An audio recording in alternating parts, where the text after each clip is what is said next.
Welcome to Buddha's Path to Freedom. I'm Anna. And I'm David. On our journey today, we're exploring a story that begins with a moment of burnout and ends with a man's heart literally breaking from regret. It's a tale about a seemingly worthless, grimy bowl that turns out to be pure gold. But like all the stories we discuss here, the real gold is the lesson within. We're talking about a Jataka story, one of the hundreds of tales the Buddha told about his previous lives. These aren't just fables for children. They are profound psychological case studies, illustrating how our intentions and actions shape our reality, life after life. And the story we're diving into today, the Serivāṇija Jataka, is a powerful reminder of how easily we can discard our most precious opportunities through greed, arrogance, or simple laziness. It starts, as many of these tales do, with a very relatable problem during the Buddha's own lifetime. Imagine the scene.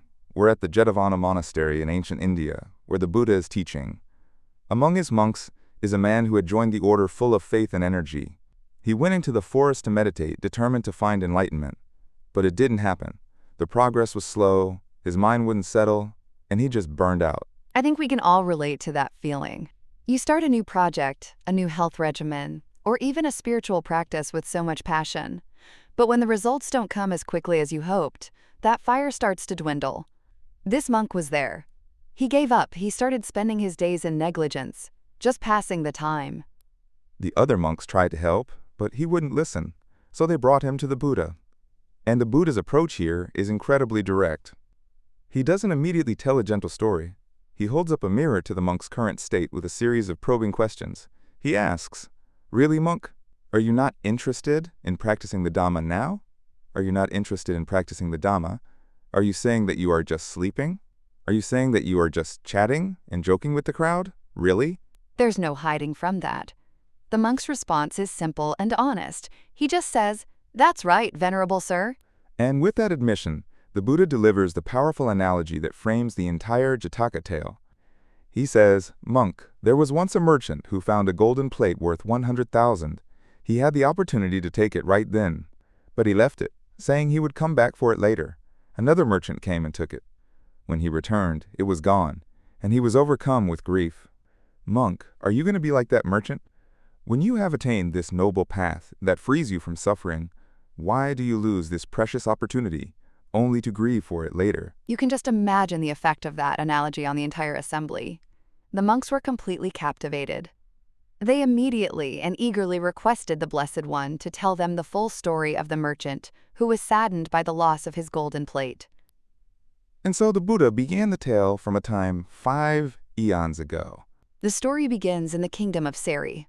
The Bodhisatta, the being who would one day become the Buddha, was an honest merchant selling trinkets and bangles. There was another merchant of the same name and trade, but this man was cunning, selfish, and consumed by greed. They crossed the Nilavahini River to trade in the city of Andapura, agreeing to work the streets one after the other. The greedy merchant went first. In a run-down mansion lived a once noble family, now reduced to just a grandmother and her young granddaughter. Hearing the merchant's call, "Bangles for sale!" the little girl begged her grandmother for one. They had no money, but the girl had an idea, an old, dark, grimy bowl they used for food. The grandmother, thinking it was worthless, offered it to the merchant. The man took the bowl, and his experienced eye saw something. He discreetly scratched its surface with a needle and saw the unmistakable gleam of pure gold. But his greed was instantaneous and overwhelming. He thought, "I can get this for nothing." So he put on a show. "Pah!" he scoffed, throwing the bowl to the ground. "This isn't worth a single coin." He stormed off, fully intending to come back later when they were desperate and would just give it to him. A short while later, the Bodhisatta, our wise merchant, came down the same street. His demeanor was kind and gentle. The grandmother, though hesitant, was encouraged by the girl to try again. When the Bodhisatta saw the bowl, he knew its value immediately. But his reaction was the complete opposite. He was honest. He told them, "Mother, this is a solid gold bowl worth 100,000 coins. I don't have enough money or goods to pay you its true value." The women were stunned. They told him how the first merchant had declared it worthless. The Bodhisatta explained his deceit.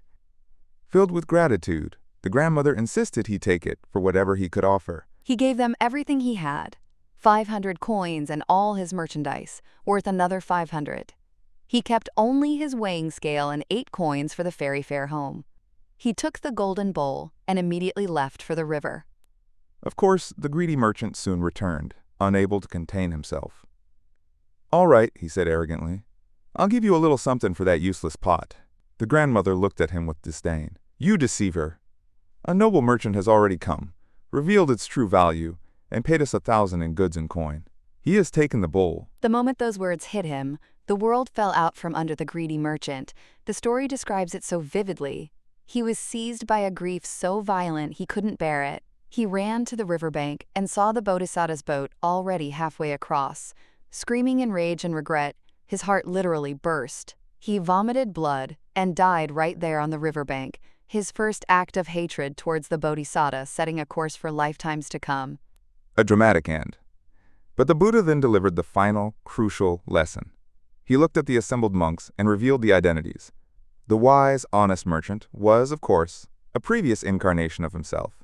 And the greedy merchant, who died consumed by his own rage and regret, that was Devadatta. It's important to understand who Devadatta was.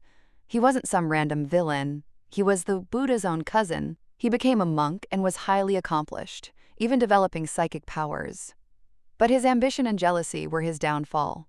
He tried to usurp the Buddha, to split the monastic order, and even made several attempts to kill the Buddha. He is the ultimate cautionary tale of how talent and potential can be utterly corrupted by ego. This Jataka is said to be the very origin point of that deep-seated animosity. And that brings us to the deep dive. What can we, living in the 21st century, take from this ancient story? The first and most obvious lesson is about recognizing the golden bowl in our own lives. Exactly. That bowl represents our potential.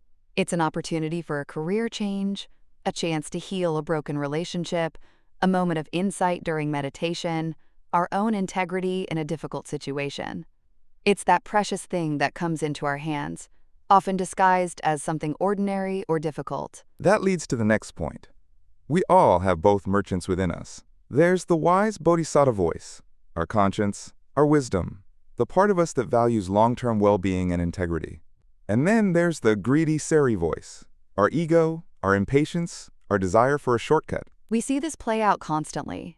It's the choice between putting in the hard work to build a real skill versus chasing instant gratification. It's the choice between having a difficult, honest conversation versus telling an easy lie. Every day, we choose which merchant gets to run our trade. The greedy merchant's fatal flaw is so modern, too. The arrogance of, "I'll get to it later." He was so sure of his cleverness that he believed the opportunity would just wait for him. He wanted to control the situation on his terms. But opportunities don't wait. This speaks directly to the discouraged monk. He was putting his spiritual progress, his golden bowl, on hold. And it speaks to us. I'll start meditating tomorrow. I'll deal with my bad habits when I'm less stressed. The story is a stark warning that later is a dangerous illusion. Finally, there's the incredible power of integrity and clear perception. The Bodhisattva's honesty didn't just benefit him. It transformed the lives of the grandmother and granddaughter. His clarity allowed him to see value where others saw junk. The greedy merchant's mind was so clouded by his own avarice that it made him stupid. His greed destroyed his perception. And that perception, David, doesn't just appear out of nowhere. It's cultivated, thought by thought. This brings us to a critical point, the ripple effect of our thoughts. The Bodhisattva's compassionate and honest thought in that moment wasn't a random fluke. It was the result of a mind practiced in fairness and kindness over countless lives. That single, positive action was another step on the long path that led him to become the Buddha. That's a powerful distinction. It wasn't just one good deed. It was the fruit of a consistent mental habit. Precisely. And the opposite is true for Devadatta. His flash of intense greed wasn't a one-off mistake. It was the product of a mind that harbored jealousy and anger. That thought pattern, that seed of negativity planted 5 eons ago, didn't just vanish when he later became a monk. It remained within him, festering, until it ultimately consumed him. It shows that our inner world dictates our outer actions, no matter what role we play in life. So in today's world, this is a call to actively practice our thoughts. we have to be mindful of the mental grooves we are carving. If we constantly allow our minds to dwell on frustration, judgment, or what we lack, we are reinforcing those negative pathways. It becomes our default setting. It's like tending a garden. We have to consciously pull out the weeds of negative thinking and plant the seeds of positive, compassionate, and grateful thoughts. Otherwise, as we see with Devadatta, the weeds will eventually take over the entire garden, choking out any potential for growth. We have to choose, thought by thought, which path we are walking. So the story leaves us with so much. It's a call to recognize the golden bowls in our lives, to listen to our inner wise merchant, and to act with integrity now, not later. And, most importantly, to understand that all of this begins in the mind. The path to freedom, or the path to regret, is paved one thought at a time. The choice, as always, is ours. That's all the time we have for today on Buddha's Path to Freedom. Join us next time as we explore another story of wisdom for the modern world. You can find us on all major podcast platforms. If this story resonated with you, please share it with someone who might need to hear it. Until next time, be well.